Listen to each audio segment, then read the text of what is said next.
Esta é a Voz da Profecia, uma mensagem de fé e esperança que anuncia a volta do Senhor. Alegre-se, porque a nossa salvação está agora, mais perto do que quando no princípio cremos. Vai alta a noite e vem chegando o dia. Abram-se os portais em exultação, Ele é o Rei da Glória, Ele quer entrar. Hoje em sua vida, em seu coração, falta pouco tempo, só um pouco mais, Ele deve virar, deve virar, deve virar, breve virá, breve Jesus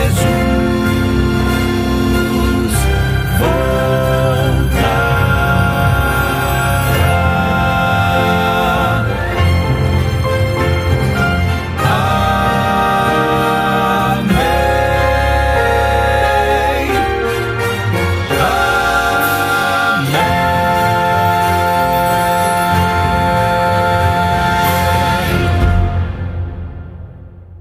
Olá, tudo bem com você?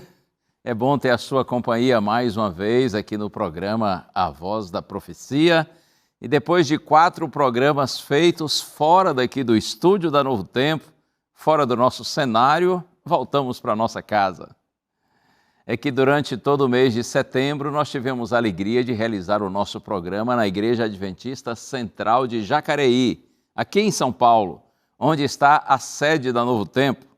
Durante esses 4 últimos programas, nós comemoramos o aniversário de 80 anos do Ministério A Voz da Profecia. Eu aproveito e digo uma palavra de gratidão ao pastor Maurício de Lima e toda a comunidade da Igreja Adventista Central de Jacareí, além, é claro, da nossa gratidão a toda a nossa equipe daqui do programa A Voz da Profecia, outros técnicos da Novo Tempo que se envolveram nessa programação super especial. Gratidão a todos que de alguma maneira cooperaram para que nós tivéssemos esses 4 programas tão lindos e tão abençoados. E assim o Ministério da Voz da Profecia prossegue. Eu não desejo que nós tenhamos esse programa por mais 80 anos, até porque o nosso desejo é que Cristo venha logo, venha muito antes disso. Mas tomara que a mensagem apresentada pelo Ministério A Voz da Profecia continue firme e forte até que nosso Senhor Jesus Cristo venha para nos buscar, até que a promessa final do Senhor se realize e todos os filhinhos de Deus estejamos juntos na sua presença e desfrutemos a vida imortal preparada por Ele para aqueles que o amam. Deus abençoe você, Deus abençoe a sua casa, Deus abençoe a sua família. E olha, eu tenho um presente para você que é extremamente significativo. Esta revista aqui, Apocalipse. Vivemos num tempo onde muitas pessoas têm dificuldade de compreender a mensagem bíblica, em especial o último dos livros da Bíblia, que é exatamente o Apocalipse. Há pessoas que têm receio, têm medo, elas foram orientadas de que este é um livro assustador, mas isto é fruto da falta de conhecimento. Porque quando você estuda o livro do Apocalipse e compreende suas mensagens, o que você vê é uma clara orientação de Deus, no sentido de que aqueles que estão ao lado do Senhor não precisam temer nada, porque a nossa vitória no Senhor é certa.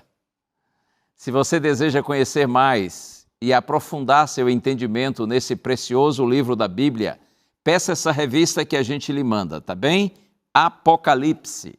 É só você entrar no site novotempo.com/escola bíblica.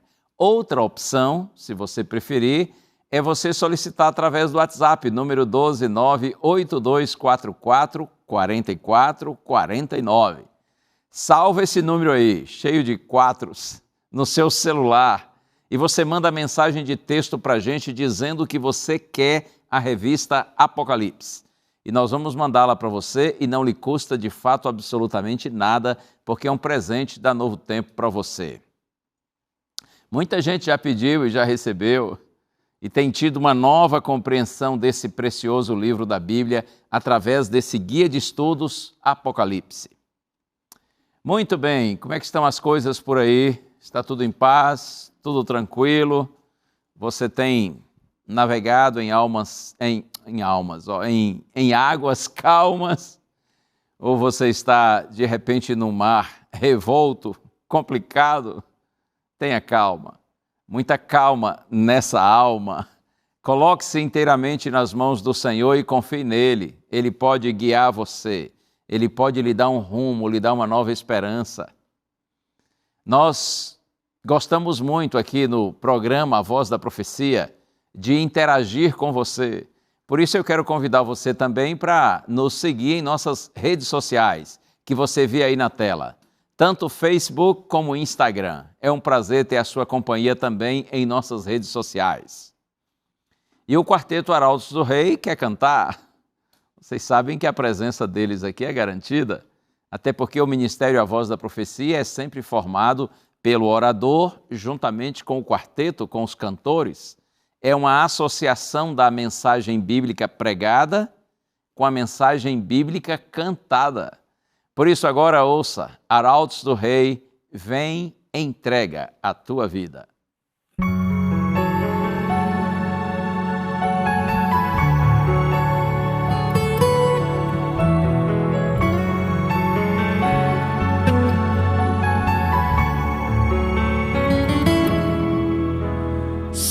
Percebeu que havia algo de errado com Abraão. O seu olhar dizia de sua dor, sua aflição. Um dia logo bem cedinho sai com Isaac viajar. Nenhum dos dois escondia a angústia e o pesar. Em casa a mãe sozinha pôs-se de joelhos a orar.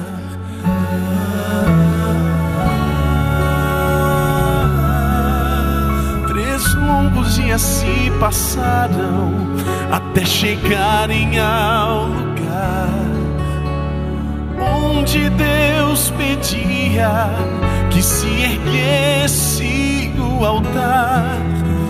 Deitando o querido filho, ergue bem alto o punhal. Mas Deus seu nome chama. Abraão, meu servo amado, aqui está o cordeiro. Seu filho vai pra casa com você.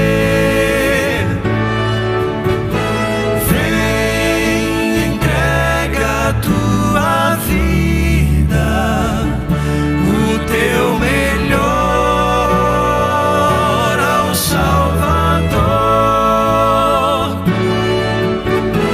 Vem submisso e confia nas maravilhas do Senhor.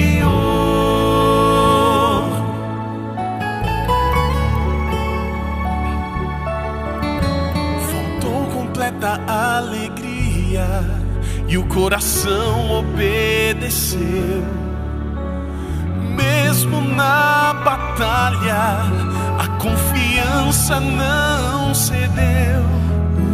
Teríamos também coragem de ser fiéis até o fim. Por mais louco que pareça, seu amor jamais nos deixa. Seu sangue nos deu vida, não há razão nenhuma pra temer.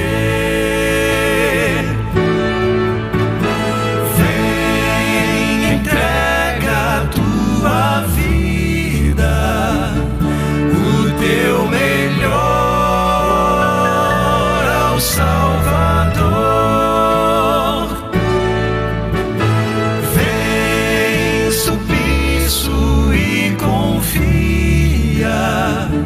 Nas maravilhas do Senhor.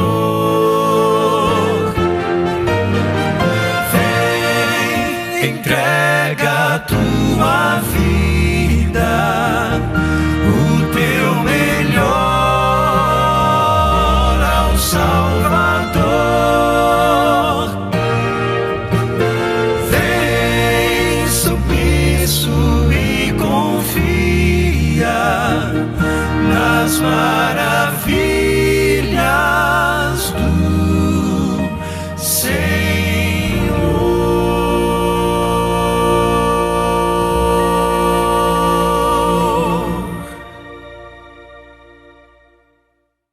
Essa é a melhor e mais sábia decisão da vida, entregar-se a Jesus.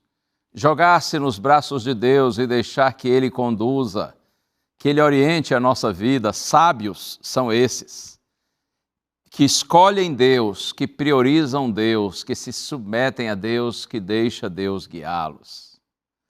Que essa linda promessa do Senhor se cumpra na sua vida, mas lembre-se, para isso você tem que tomar a iniciativa de se entregar ao Senhor, de parar de fugir de Deus, de se esconder de Deus e colocar-se na presença dEle, sabendo que Ele ama você e está fazendo e fará de tudo para lhe abençoar, porque Deus é um Pai de amor e de misericórdia.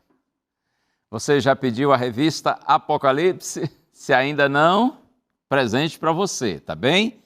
Não hesite. E outra coisa, não duvide, pensando que depois vai chegar conta para você pagar, porque não vai chegar mesmo. Isso aqui é um presente da Novo Tempo para você, tá bem? Você vai entender temas, por exemplo, como as 7 igrejas do Apocalipse. O Apocalipse fala de 7 igrejas em 7 cidades diferentes. O que significa isso? Esse e tantos outros temas você vai poder compreender. Nosso WhatsApp, número 12982444449. Nós vamos para o intervalo, mas em seguida você vai ouvir esta pergunta: onde você está? Evidentemente que não no sentido físico ou geográfico, mas a pergunta tem a ver com a nossa condição espiritual. Onde nós estamos em relação a Deus? Fica aí, Deus tem mensagem para você hoje, logo após o intervalo. Será que Deus não sabia onde eles estavam? Eles conseguiam se esconder da presença de Deus? Na carta aos Hebreus, capítulo 4, verso 13, está escrito: e não há criatura que não seja manifesta na sua presença, pelo contrário, todas as coisas estão descobertas e expostas aos olhos daquele a quem nós temos de prestar contas. Eu não tenho dúvida de que quando Jesus disse essas palavras, do Pai que vê o Filho à distância e movido de compaixão corre ao encontro dele, o abraça e o beija, Jesus estava dizendo assim: o Pai está ansioso para salvar quando você e Deus se encontraram pela primeira vez. Você se lembra? O primeiro momento assim da sua vida, quando você sentiu o amor de Deus tocar o seu coração, sensibilizar você. Você se lembra desse encontro?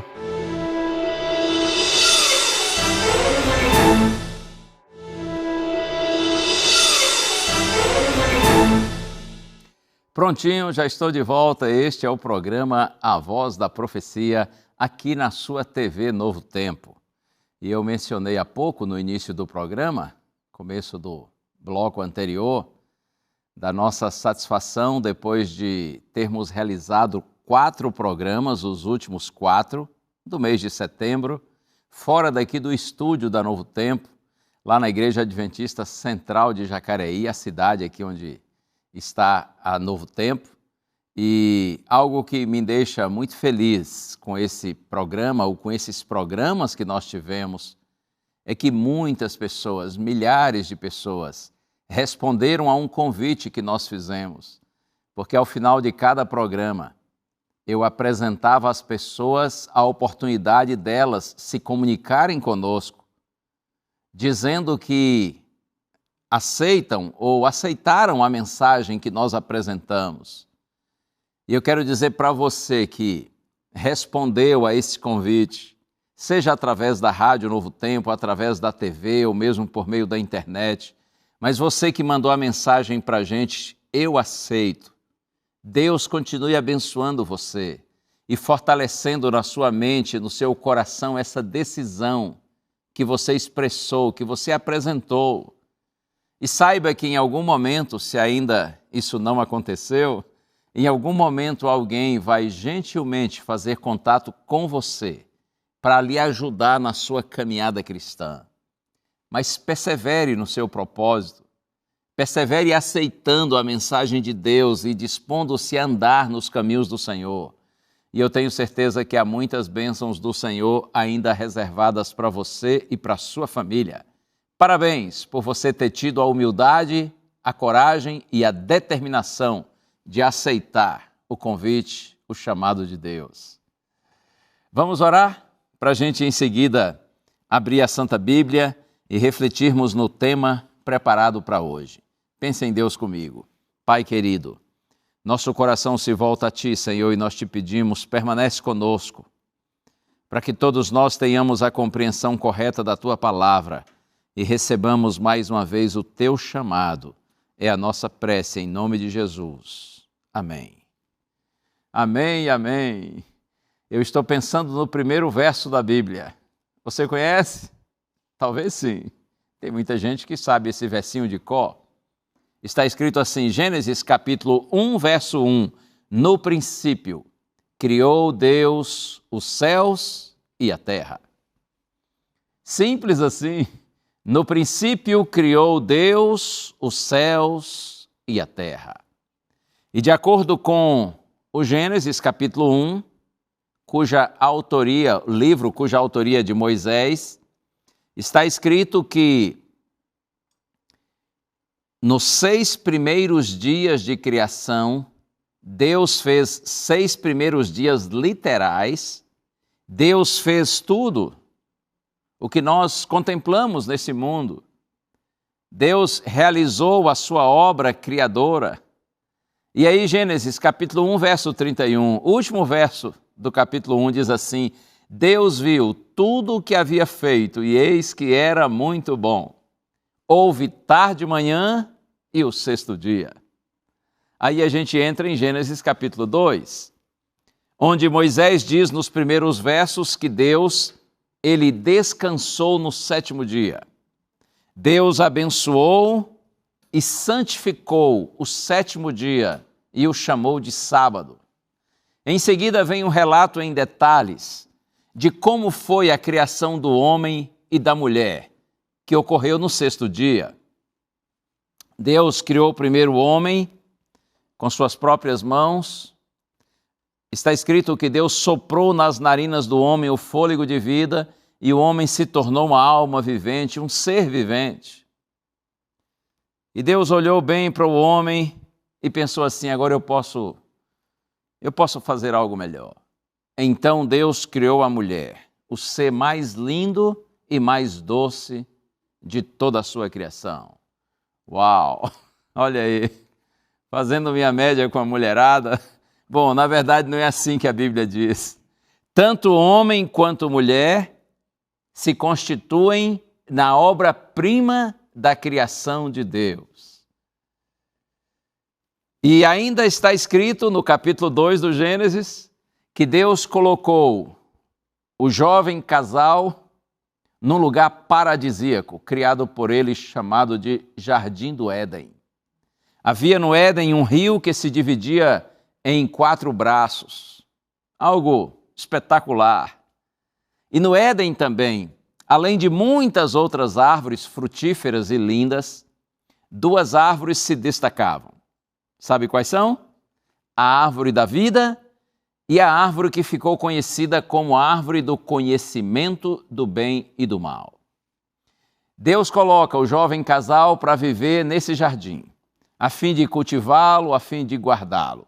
E Deus deu uma ordem, e eu quero ler para você essa ordem de Deus que está aqui no livro do Gênesis, capítulo 2. Vou ler os versos 16 e 17. Eu disse Gênesis 2, 16 e 17. Está escrito assim: E o Senhor Deus ordenou ao homem: De toda árvore do jardim você pode comer livremente, mas da árvore do conhecimento do bem e do mal você não deve comer, porque no dia em que dela comer, você certamente morrerá. E aí o capítulo 2 termina apresentando a instituição do casamento, a formação da família. Deus uniu o jovem casal, Deus os casou. Interessante que o capítulo 2 começa com o estabelecimento do sábado como dia santificado, um dia separado, especial, como memorial da criação, como uma lembrança semanal de que nós temos um Criador Supremo. E o capítulo 2 termina com a menção do casamento. Observe, duas instituições divinas estabelecidas antes da entrada do pecado, antes da entrada do mal neste mundo. Bom, mas aí nós chegamos ao capítulo 3 do Gênesis. Tudo estava lindo, maravilhoso, perfeito, até que a gente chega ao capítulo 3. E esse capítulo começa mostrando como o inimigo de Deus, o diabo, ele usou uma serpente como médium para atrair, enganar e levar Eva à desobediência a Deus e ainda estender esse ato de desobediência ao seu esposo, a Adão. Veja só o que a Bíblia diz, o que aconteceu imediatamente após a transgressão, após a desobediência, o pecado. Aqui, Gênesis capítulo 3. Agora eu leio a partir do verso 7 até o 10, está escrito: Então os olhos de ambos se abriram e, percebendo que estavam nus, costuraram folhas de figueira e fizeram cintas para si. Ao ouvirem a voz do Senhor Deus que andava no jardim quando soprava o vento suave da tarde, o homem e a sua mulher se esconderam da presença do Senhor Deus entre as árvores do jardim. E o Senhor Deus chamou o homem e lhe perguntou: Onde você está? Ele respondeu: Ouvi a tua voz no jardim, e porque estava nu, tive medo e me escondi. Após o pecado, Adão e Eva percebem que estão nus. Está escrito, eles tentam se cobrir com folhas de figueira, e então eles ouvem a voz do Senhor, e eles se escondem, e o Senhor os chama, e Deus pergunta: onde você está? Afinal, Deus não sabia? Por que Deus pergunta a Adão, onde você está? Será que Deus não sabia onde eles estavam? Eles conseguiam se esconder da presença de Deus? Na carta aos Hebreus, capítulo 4, verso 13, está escrito: E não há criatura que não seja manifesta na sua presença, pelo contrário, todas as coisas estão descobertas e expostas aos olhos daquele a quem nós temos de prestar contas. É claro que Deus sabia onde eles estavam, até porque Deus é onipresente, Ele está em todos os lugares ao mesmo tempo. Deus é onisciente, Ele sabe tudo a respeito do passado, do presente e do futuro. Além do nosso Deus ser onipotente, ter todo o poder. Por que Deus pergunta então: Adão, onde você está? Acredite, Deus não só sabe onde cada um está, mas Deus sabe também o que a gente faz e por que a gente faz. E a pergunta permanece: por que Deus questionou Adão e disse: onde você está? Eu diria pelo menos por duas razões. A primeira, Deus gosta de relacionar-se conosco, de conversar com a gente, de ter contato, de ter comunhão. Mas a segunda razão, sempre que Deus faz perguntas ao homem, o interesse é levar o homem a uma reflexão a fim de orientá-lo, de salvá-lo. Todas as vezes que Deus nos pergunta algo, não é que Ele não saiba a resposta. Lembra do profeta Elias? Certo dia Deus disse assim para Elias, quando estava escondido numa caverna: Elias, o que você faz aqui? Quando o Senhor Jesus Cristo esteve aqui na terra, um cego lhe pediu misericórdia, ajuda, e Jesus olhou para aquele cego em Jericó e disse assim: o que você quer? Saulo, aquele que também é conhecido como Paulo e se tornou o grande apóstolo, certo dia, quando ainda não compreendia o evangelho e perseguia a igreja, o Senhor Jesus o encontrou quando Saulo seguia para Damasco com a intenção de prender cristãos. E o Senhor lhe perguntou assim: Saulo, Saulo, por que me persegues? Lembre-se, Deus não pergunta porque não é porque Ele não saiba a resposta. A intenção de Deus é nos levar a uma reflexão. Então está escrito que Adão responde, disse: Senhor, eu ouvi a tua voz no jardim, mas eu estava nu, tive medo e me escondi. Acredite, o sentimento de Adão naquele dia não era apenas de nudez física, mas acima de tudo de nudez espiritual.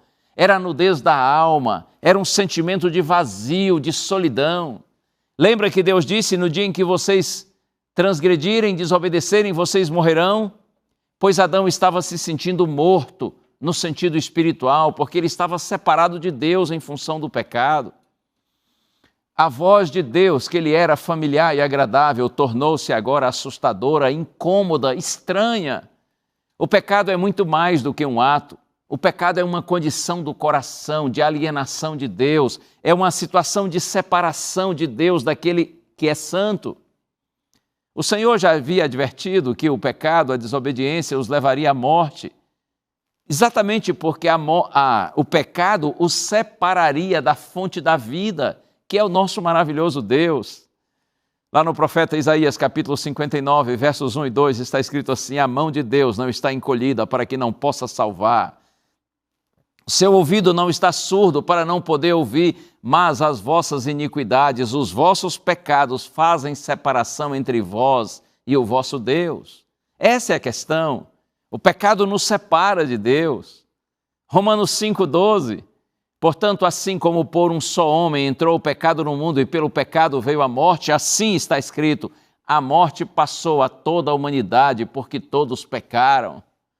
Posso lhe citar mais, segunda carta aos Coríntios 5, verso 12, está escrito: aquele que não conheceu o pecado, Deus o fez pecado por nós, para que nele fôssemos feitos justiça de Deus.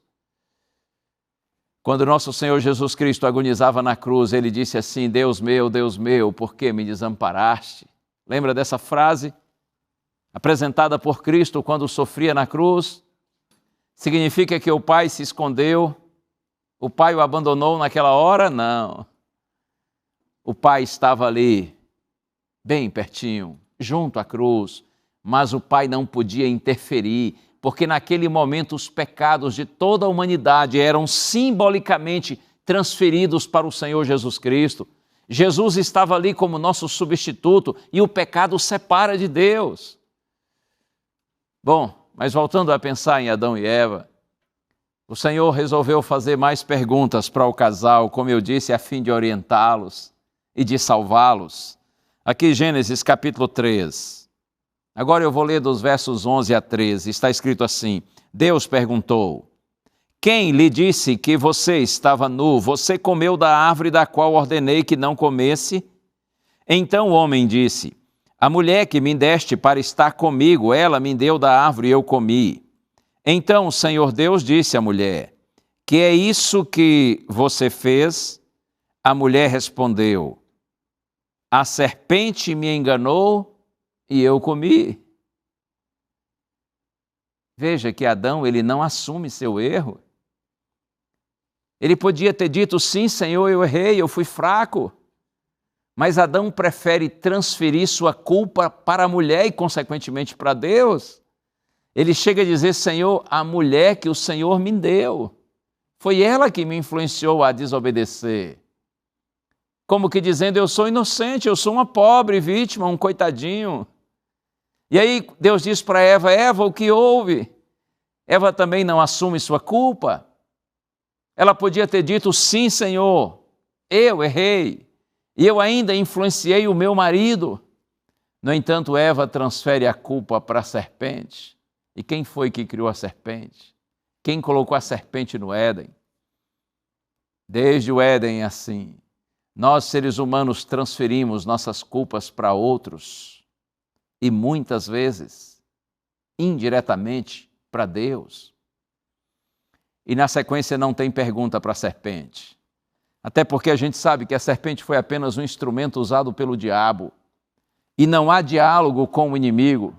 Esse é um caso perdido.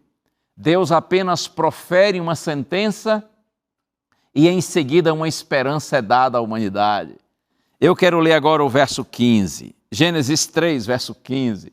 Olha que palavra de vida e de esperança de Deus à humanidade. Porém, inimizade entre você e a mulher, entre a sua descendência e o descendente dela. Este lhe ferirá a cabeça e você lhe ferirá o calcanhar. Oh, glória a Deus! O Senhor diz assim: eu porei inimizade entre você e a mulher. Deus aqui está falando com a serpente, mas em realidade a fala de Deus é com o diabo. Deus está dizendo assim: ei, eu vou colocar inimizade entre você e a mulher. Como que dizendo assim: não pense que agora a humanidade estará sob o seu domínio. Eu vou interferir nessa relação. Eu não permitirei que você domine, que eles fiquem sob a sua opressão. Eu porei inimizade entre você e a mulher, evidentemente representando toda a humanidade, em especial os filhos de Deus, aqueles que amam a Deus. Eu porei inimizade entre você e a mulher, entre a sua descendência e o descendente dela. Os descendentes do diabo são todos aqueles que rejeitam a Deus e optam por ficar contra Deus. E Deus diz: eu porei inimizade entre sua descendência e o descendente dela. Esse descendente aqui, ao longo dos séculos, todo o povo de Deus tem entendido que é uma referência ao Senhor Jesus Cristo, aquele que viria para ser o nosso Salvador, nosso bendito libertador. E está escrito: este lhe ferirá a cabeça, ou seja, o descendente da mulher. O próprio Filho de Deus, que se tornaria homem, nasceria de mulher para nos livrar do poder da serpente.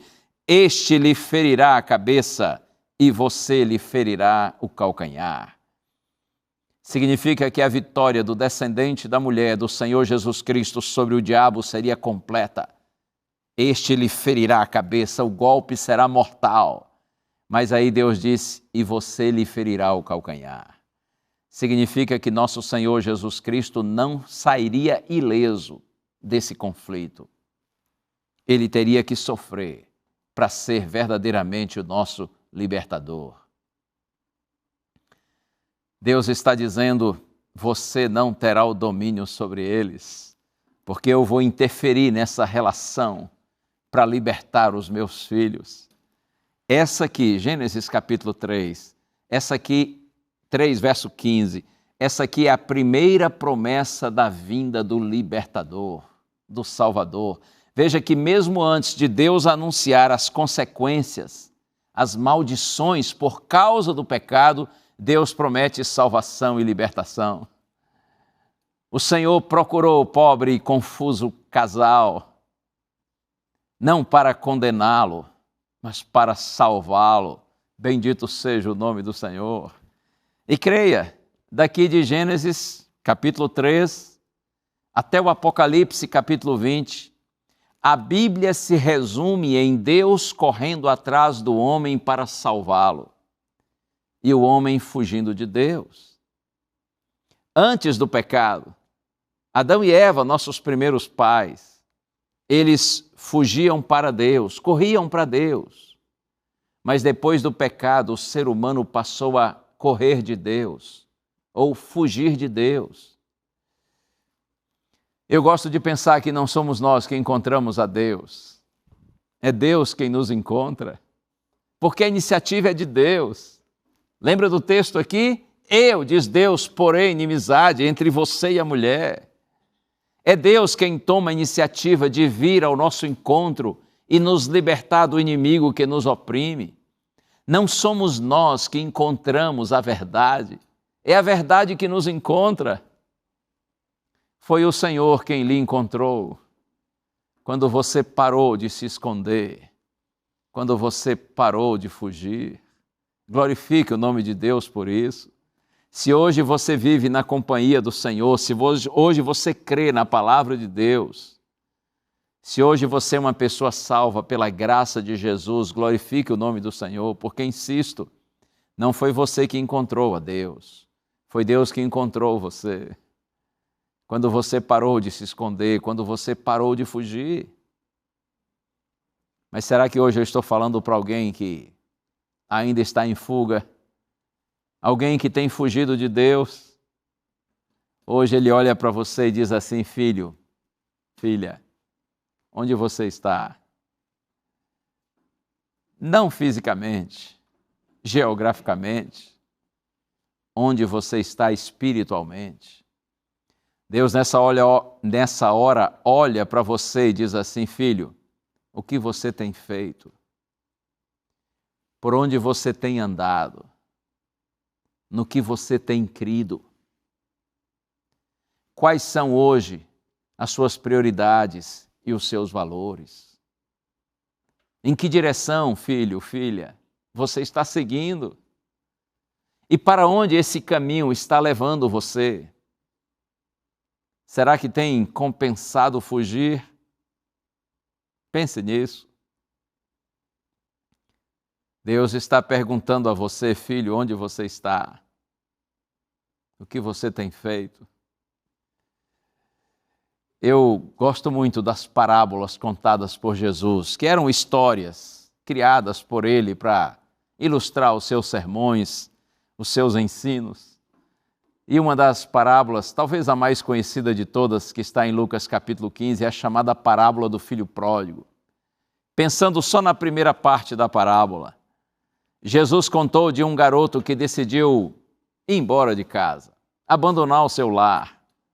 E ele chamou o pai e disse assim: pai, me dê a parte da fazenda que me corresponde como herança, porque eu quero ir embora daqui.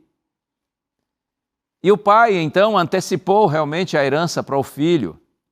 E o garoto foi embora para um país distante, disse Cristo. E naquele país distante ele viveu como bem queria. Ele gastou tudo o que tinha, com meretrizes, com amigos, interesseiros. Viveu uma vida assim, desregrada. Viveu solto, fazendo o que vinha na sua cabeça. Mas um detalhe, ele acabou gastando tudo o que recebeu do pai. E naquele país onde ele estava, houve uma crise. As pessoas começaram a passar necessidade, inclusive o moço. E aí ele acabou, para sobreviver, indo cuidar de porcos. E a situação era tão difícil, tão miserável, que ele se alimentava das próprias comidas dos porcos, para não morrer de fome. Será que com isso Jesus está nos mostrando que o pecado é assim, ele humilha? Jesus está nos mostrando que a liberdade, a suposta liberdade longe de Deus, logo vira escravidão. O pecado promete alegria e entrega tristeza, promete êxtase, exaltação e entrega angústia, humilhação.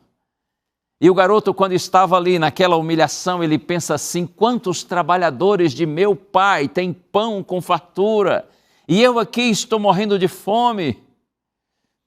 Muitas vezes Deus permite que as crises nos alcancem para nos salvar. Nas crises nós sentimos saudades do Pai.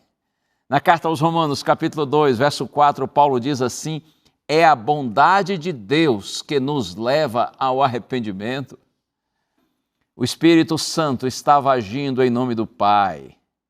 E aí Jesus contou então que o jovem disse assim: pois eu vou me levantar e voltar para o meu pai, vou lhe dizer: pai, eu pequei contra o céu e contra ti. Eu já não sou digno mais de ser tratado como seu filho. Trate-me como um dos teus empregados. E levantando-se, ele foi para a casa do seu pai. Veja, uma demonstração de genuíno arrependimento. Ele se dispõe a confessar o seu erro e a mudar de atitude. Ele decide voltar para casa. E para mim a parte mais bonita dessa história, que está registrada aqui no Evangelho de Lucas, capítulo 15, é exatamente o que está a partir do verso 20. Eu já vou ler para você. Evangelho de Lucas, capítulo 15. A partir do verso 20 está escrito assim: e arrumando-se foi para o seu pai.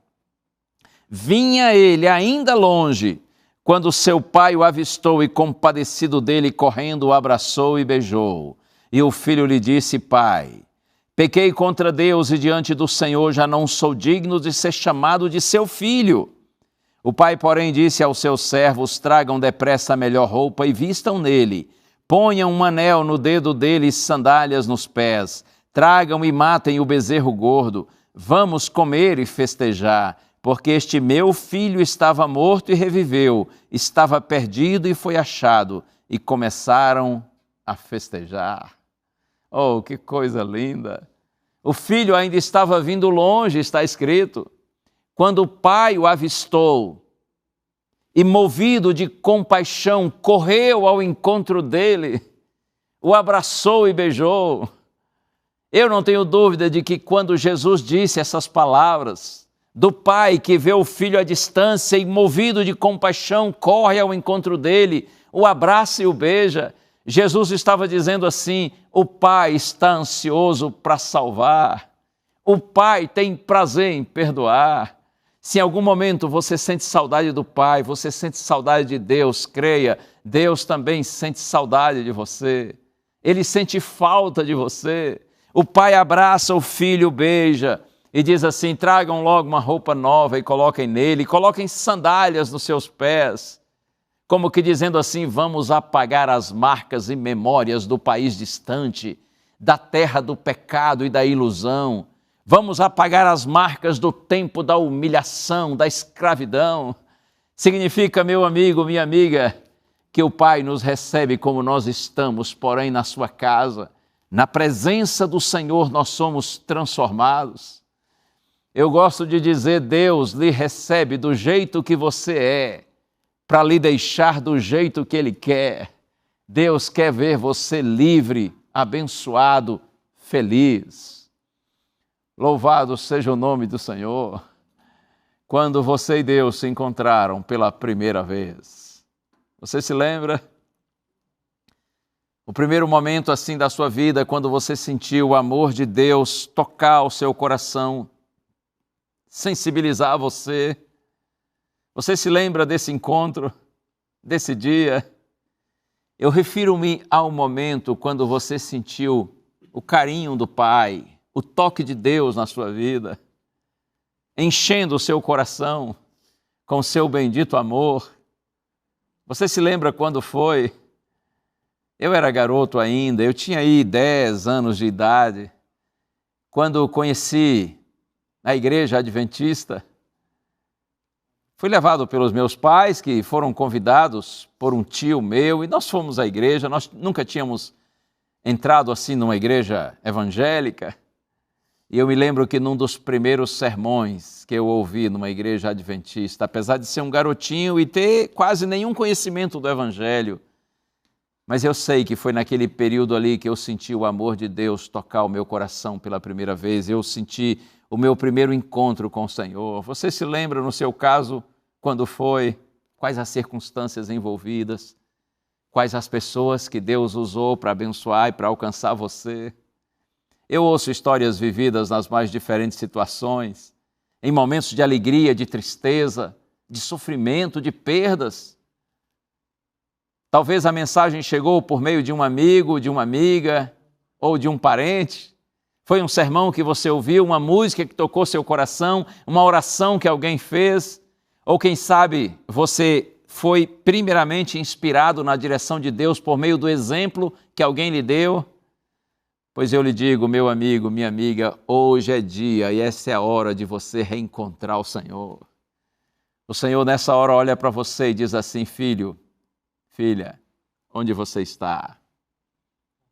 Diga assim: Senhor, eu estou aqui. Eu não sou digno de ouvir a tua voz. Eu não sou digno de estar na tua presença porque eu sou um pecador, mas eu estou aqui. E se o Senhor está me chamando, eu estou lhe ouvindo. E eu quero me colocar na tua presença para receber o teu perdão, porque eu reconheço, admito que sou um pecador indigno. Eu estou aqui para receber, Senhor, o teu perdão e para pedir o teu poder, para que eu tenha no Senhor uma vida nova. O Quarteto Arautos do Rei já vai cantar. E a música está preparada para glorificar o nome do Senhor e seguir, através dessa canção, Deus falando a você. Se você tem perdido muitas batalhas, se você tem fracassado como Adão e Eva no Éden fracassaram, nessa hora coloque-se nas mãos de Deus e creia. Deus pode renovar, perdoar e levantar você para uma nova vida. Ouça agora, Arautos do Rei, tudo novo.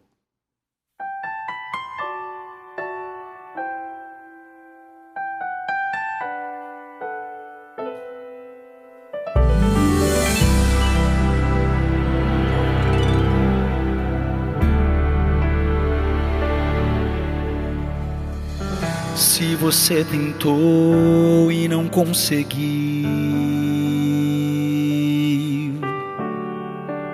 se você chorou e ninguém mais viu,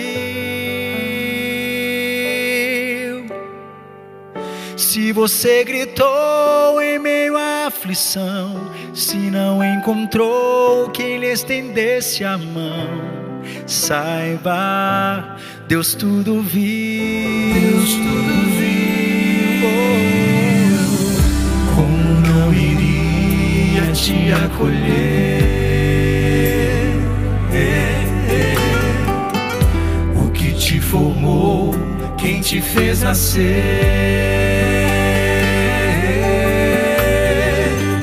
Os seus olhos lança sobre toda a terra. Ele não dormita, por todos vela. Saiba que Ele é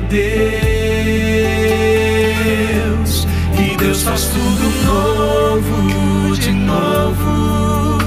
Se for do seu querer, junta os pedaços quebrados, faz até o morto reviver. Deus faz tudo novo, de novo, se for do seu querer. Como a primavera vem depois do inverno, certo como o sol que surge após a tormenta. Deus faz tudo novo, de novo, pra você. Se a esperança já acabou, só restaram cinzas, nada mais ficou.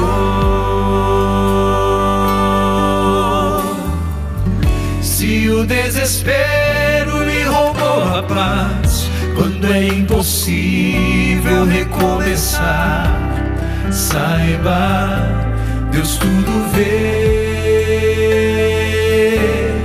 Deus faz tudo novo, de novo. Se for do seu querer, junta os pedaços quebrados, faz até o morto reviver. Deus faz tudo novo, de novo. Se for do seu querer. Como a primavera vem depois do inverno, certo como o sol que surge após a tormenta. Deus faz tudo novo, de novo, pra você. Mas você precisa confiar nas promessas que esse Deus lhe dá, e pela fé as lutas passarão, melhores dias se virão. À frente é só confiar, é só confiar. Deus faz tudo novo, de novo. Se for do seu querer, junta os pedaços quebrados, faz até o morto reviver. Deus faz tudo novo, de novo. Se for do seu querer, como a primavera vem depois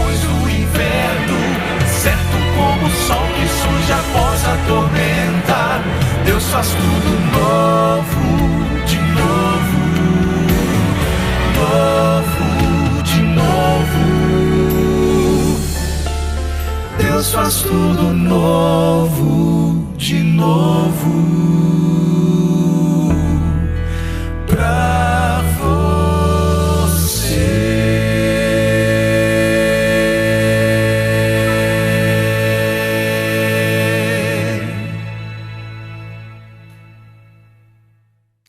A primeira vez que eu assisti a uma apresentação da equipe da Voz da Profecia, eu era apenas um juvenil. Me encantei com as músicas do Quarteto Arautos do Rei e depois fui grandemente impactado pela mensagem bíblica pregada, na época pelo pastor Roberto Conrad, o segundo orador do Ministério A Voz da Profecia. Eu me lembro bem do sermão dele e, em especial, de uma história que ele contou, de um garoto que certa vez, depois de muitas discussões com o pai, ele resolveu fugir de casa e ir embora. E então colocou suas roupas numa mala e, aproveitando um dia que o pai não estava em casa, ele saiu. A mãe insistia para que ele ficasse, mas ele foi embora. Não disse para onde ia e desapareceu da presença de sua família. Anos se passaram sem aquele moço dar notícias. Até que um dia, já não resistindo mais à saudade, ele escreveu uma carta para a mãe. Naquela época que a gente escrevia cartas à mão.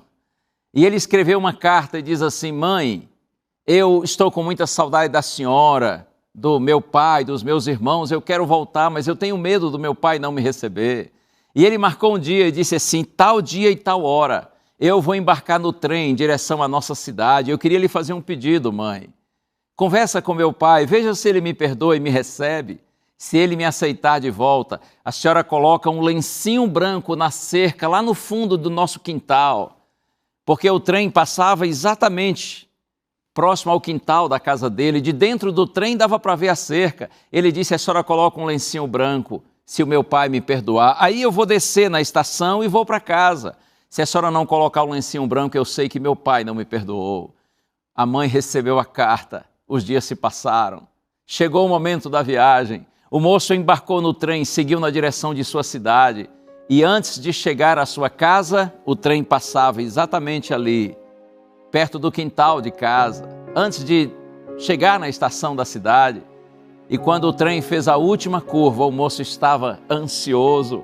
Será que tem um lencinho branco na cerca? Será que meu pai me perdoou? Quando finalmente o trem fez a última curva e ele viu o quintal de casa, ele viu a cerca, não havia nenhum lencinho branco ali. A mãe do garoto cobriu toda a extensão da cerca com grandes lençóis brancos. A mensagem era: filho, seu pai não só lhe perdoou, mas seu pai está disposto a lhe receber de braços abertos. Todos nós estamos esperando por você. Volte logo para casa, porque você é muito bem-vindo. Louvado seja o nome do Senhor. Assim também eu lhe digo, meu amigo, minha amiga, volte logo para casa. Pare de se esconder de Deus ou de fugir de Deus. A cruz de Cristo é a grande cerca coberta por lençóis brancos. Jesus na cruz está dizendo assim: vem para casa, porque você é um filho, você é uma filha preciosa. Há perdão para você e o poder para você ter uma nova vida. Deus lhe abençoe. Vamos orar? Pai querido, louvado seja teu nome, Senhor. Nas tuas mãos nós nos colocamos e te pedimos ajuda no Senhor a pararmos de nos esconder e de fugir. Que o nosso encontro com o Senhor seja real. Eu te peço em nome de Jesus. Amém. Amém, amém. Deus te abençoe. Que você e seu Deus se encontrem hoje e que esse encontro permaneça por toda a eternidade. Deus lhe abençoe. Lembre-se, a voz é nossa, mas a palavra é de Deus. Um abraço. Tchau.